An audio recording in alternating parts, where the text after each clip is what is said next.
Биылғы жылы алғаш рет мұғалімдер күні мерекесі 5 қазанда мерекеленді. Тиісті қаулыны Қазақстан Республикасы үкіметі 2023 жылдың 10 наурызында қабылдады. Ал осы уақытқа дейін республикада мұғалімдер күні қазан айының 1 жексенбісінде атап өтілген болатын. Ал енді мұғалім мәртебесіне келетін болсақ, алаш арысы мұғалімнің орны төрде екенін айтып кетті.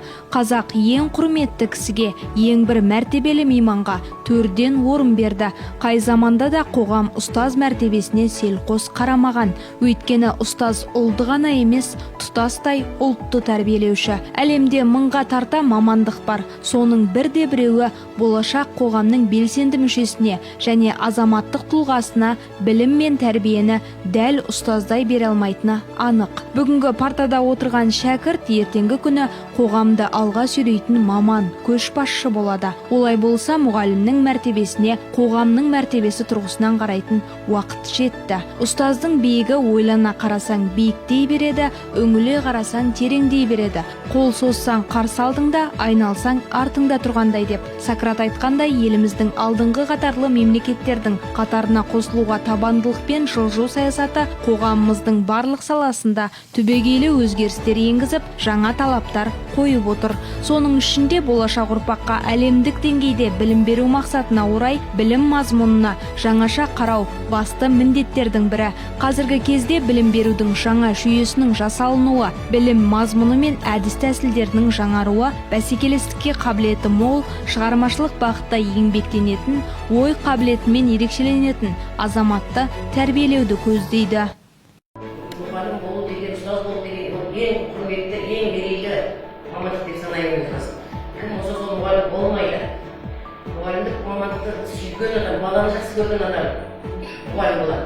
Барлық қызығына, шығығына көлік осы мектептің үйіне отырып жұмыс істейтін қыздар апайлар бар осы бәрі тұрсыздар. Мына елдің болашағы сіздердің қолдарыңызда. Бұл балалар қазір айтамыз, өтіп кетеді, бірақ олар да адам жігіт болады, әртүрлі қызметтерде істейді. Сонда бәрі алдарынан шығып тұрады. Солардың жетістікке жетсе қуанамыз. Қателіктері болса ұрпақтарымыздың олар қателікті қайдан жіберді дегендер видео көреміз.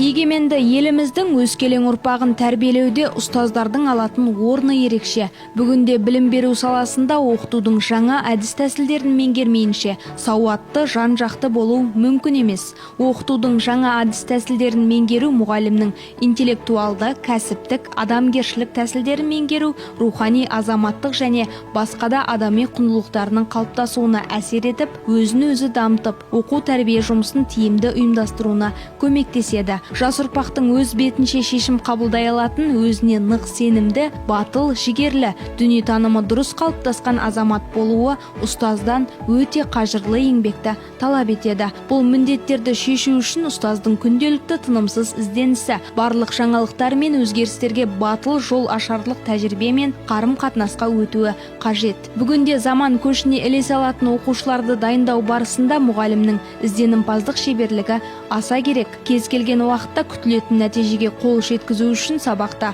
оқушылардың өз бетінше жұмыс жасауға жетелеп, табысқа жеткізе алуы нәтижелі болады.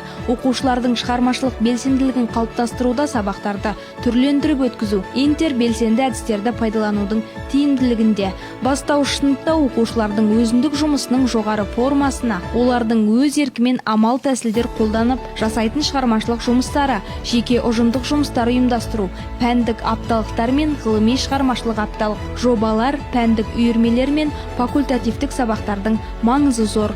Оқу үрдісінде оқу үшін және оқыту үшін бағалаудың қолданылуы да оқушылардың алға жылжуына, нені біліп, нені меңгере алмаған аңғаруға, жіберген қателіктерін дер кезінде түзеуге көмектеседі. Біз де бәсекеге қабілетті жастар болуға, ұстаз үмітін ақтауға міндеттіміз. Ол заңды да, өткен заңғар биікке жетер жолда ұстаздарымыз үздіксіз білім беріп, жетістіктерге жетелеп келеді. Жер бетінде ең ізгі мамандықтың бірі де бірегейде ұстаздық қызмет. Мен мұны жақсы түсінемін. Олардың ұрпақ тәрбиесіндегі ұлағаты, білім берудегі өнегелі ісі ұшан теңіз. Әрдайым білім нәрін құятын аяулы ұстаздар еңбегін жоғары бағалаймын. Жасампаздықтың жаңаша әдістерінде ұстаздан үйреніп келемін. Себебі ұстаз мектептің жүрегі. Мектебімнің заманауи оқу құралдарымен жабдықталуы маған алыс әлеммен интернет арқылы танысуға, жан-жақты ізденуге мүмкіндік береді. Сабақтың әрбір тыс уақыты алтынмен пара-пар. Тегінде адам баласынан ақыл, білім, ар мінез деген қасиеттерімен озады деп Абай атамыз айтқандай, озық ойлы, білімдар адамдар заманның қоғамның дамуына, өзгеруіне үлес қосып келеді. Осындай қоғамдық, әлеуметтік, мәдени өзгерістер, дамулар мектептің оқу процесіне әсер ететіні сөзсіз. Кез келген оқыту белгілі мөлшерде адамды дамытады. Оқитын пән қаншалықты жаңа, бағалы болса да, мұғалімнің шеберлігі қандай жоғары болсын, мұғалім мен оқушының өз белсенділігін туғыза алмаса, берген білім күткен нәтиже бермейді. Оқушының адам ретінде қалыптасуы белсенділік арқылы жүзеге асады. Жаңа технологияның басты мақсаттарының бірі баланы оқыта отырып, ой еркіндігін, белсенділігін, ізденімпаздығын қалыптастыру, өз бетінше шешім қабылдауға дағдыландыру. Зерен егер табиғатқа тірілсе, Семей полигоны туралы айтады. Адамдар, сендер қандай қатыгездік жасағандарыңды білесіңдер ме? Сендер менің ауамды ғана емес, сендер менің ұрпақтарымды да құрттыңдар. Осы жалыстың арқасында қаншама адам осы жылға дейін жылап келе жатыр. Сендер менің ауамды тазарта аласыңдар, бірақ менің ауырған денсаулығымды қайтара алмайсыңдар, дейді табиғат. Жарайсың, Зеренің айтқан мен толықтай қосыламыз балалар? Әрбір қазақстандық 21 ғасыр азаматына лайықты қасиеттерге ие болуы керек. Ол үшін компьютерлік сауаттылығы жоғары, шет тілдерін меңгерген білімді ұрпақ тәрбиеленуі тиіс. Осы айтылған мақсаттарға жету үшін ұстаздарға үлкен жауапкершілік артылып отыр. Мұғалімге өзінің біліктілігін жетілдіруі, тиімді әдіс-тәсілдермен қарулануы, оқушылардың сабаққа деген қызығушылықтарын арттыра түспек. Осы орайда жаңартылған білім беру мазмұны бойынша жасалған бағдарламаның мәні зор болып отыр. Жаңартылған білім беру мазмұны бойынша оқушылар ерекше дағдыларды меңгеруде. Мұғалімнің кәсіби білік дағдылары оның жеке кәсіби педагогикалық мәдениетін көрсететін өлшемі болып отыр. Әр шәкірттерімнің біліммен ғана емес, тағылымды тәрбиемен де қарулануына мән беріп келемін. Тәрбие барысында баланың ақыл-ойын, іс-әрекетін, танымдық қабілетін дамыту ол сынып жетекшінің міндеті. Әр оқушы сенім арта біліп, жеке тұлға ретінде қалыптастырсақ, тәрбие бағытындағы тасымыздың өрге домалағанын, болашаққа барар жолымыздың айқын екенін көреміз. Әр сынып сағатының мәні де баланың тұлға болып қалыптасуына бағытталады. Жаңаша өмірге бет бұрып, жаңаша ой түзеген егемен еліміздің ұрпағын білім нәрімен сусындататын саналы тәрбие, сапалы білім беретін жеке тұлға, мәдениеті мен кәсіби шеберлігі шыңдалған мұғалім ғасыр көшін бастаушы болып табылады. Мұғалім мәртебесі мен қызметі қоғам үшін қашанда маңызды екенін айшықтап біліп алдық. Ал осы берілген талапқа сай жаңа заман мұғалімдері Арыс қаласында да жетерлік. Мәселен, қалалық Мұхтар Әуезов мектеп гимназиясының ұстаздары да шәкірттерге жан-жақты білім беріп, жетілдіру үстінде.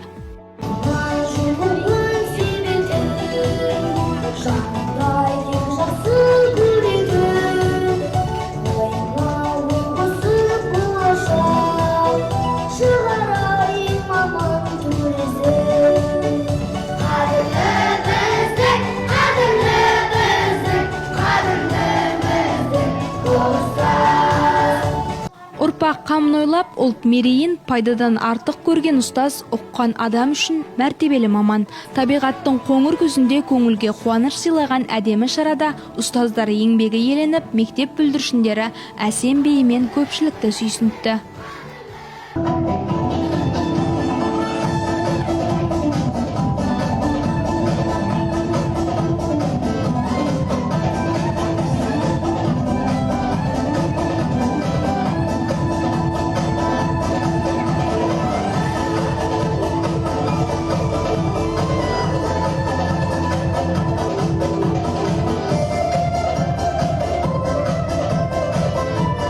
шебер педагог білімді, тәжірибесі мол, жан-жақты бола отырып, оқушыларды жеке тұлға етіп қалыптастыру мақсатында білім мен тәрбиені ұштастыра алады. Әр оқушының дарындылығын айқындау, олардың дамуына қолайлы жағдай жасау, мектеп, жанұя, мұғалімнің рөлін анықтау педагогикалық шеберлікті жетілдіруге негіз. Азық еткен жалықпас, үйретуден балаға деп айтпақшы Абай атамыз. Бүгінгі ұстаздарды кәсіби мерекесімен шын жүректен құттықтаймын. Шығармашылық табыс тілеймін, отбасылар аман болсын, дендері сау болсын. Әрқашанда шәкірттері тек қана биіктерден көріне берсін. Ұстаздарымыз барлық марапатқа да жақсы сөзге де ие, осындай шыжығы мен қызығы мол мамандықты таңдаған ұстаздарымыздың кәсіби мерекесі тағы да құтты болсын. Біз де осы тұста білім көшін жылжытып келе жатқан ұстаздар қауымын кәсіби мерекесімен құттықтаймыз.